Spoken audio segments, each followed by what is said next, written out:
যাকে বহিষ্কার করেছে তার পদই আমরা দেখতে পাইনি। আর সে তো এখনো চোখ খুলছে না, সে তার বিচার হবে কীভাবে? এখন আমরা পত্রিকায় দেখছি সে নাকি এখনো চোখ খুলতে পারছে না, সে গ্রেফতার করার সময় চোখ খুলছে না। তার থেকে বড় একটি ন্যাক্কারজনক বিষয়, গতকাল সংসদে একজন জামাতের এমপি তিনি বলেছেন একটা ছোটোখাটো কোনো কাজ করেছে, একটা নর্মাল কাজ করেছে, অর্থাৎ এই বিষয়গুলোকে তারা ইজিয়ার করতে চায়। কিন্তু তারা আমরা দেখছি যে এই বিষয়গুলো কিন্তু একটা ইজি বিষয় না। কিন্তু আপনার কোনো অন্যায় করলে সে অন্যায়কে ইজিয়ার করার যে প্রবণতা, আপনি একটু অন্যায় করলে সে অন্যায়কে মেনে নিতে হবে যে হ্যাঁ ভাই আমার এটা অন্যায় হয়েছে। মানুষ ভুল করে, ভুল থেকে মানুষ শিক্ষা নেয়।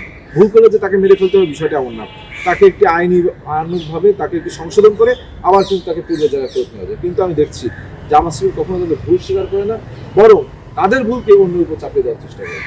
না, তারা তো কথায় বলে যে সুশাসন চাই, আপনার সৎ শাসন চাই, কিন্তু দেখলাম আজকে সকালে কিছুক্ষণ আগে সমকাল পত্রিকায় নিউজ হয়েছে খুলনা 6 আসনে জামাতের এমপি তার 13 টাকা তার এপিএস এবং আত্মীয় স্বজনের ভিতরে ভাগাভাগি করেছে। তারা বলছে সৎলোকের শাসন চাই, কিন্তু তাদের সম্পূর্ণ কাজটা অসততায় ভরা। তারা বলছে তারা বিভিন্ন ন্যায় নীতির কথা বলে, কিন্তু তাদের যখনই আমরা দেখি রেগুলার পেপার পত্রিকা তাদের অন্যায়ের যে ইতিহাস, সে অন্যায়ের ইতিহাস বেরোচ্ছে। সুতরাং আমরা বলবো আমরা মুখে এক কাজে আর এক, তখন এটা মুনাফিক চরিত্র হয়ে যায়। সুতরাং আমাদের মুখে যেটা বলি আমরা যেন অন্তরে সেটা ধারণ করি, এটাই হবে একজন প্রকৃত রাজনীতিবিদের চরিত্র। এবং এটি হলে বাংলাদেশের মানুষ রাজনীতিবিদদের প্রতি গত 17 বছরে যে আস্থা হারিয়েছিল সেটা ফিরে পাবে।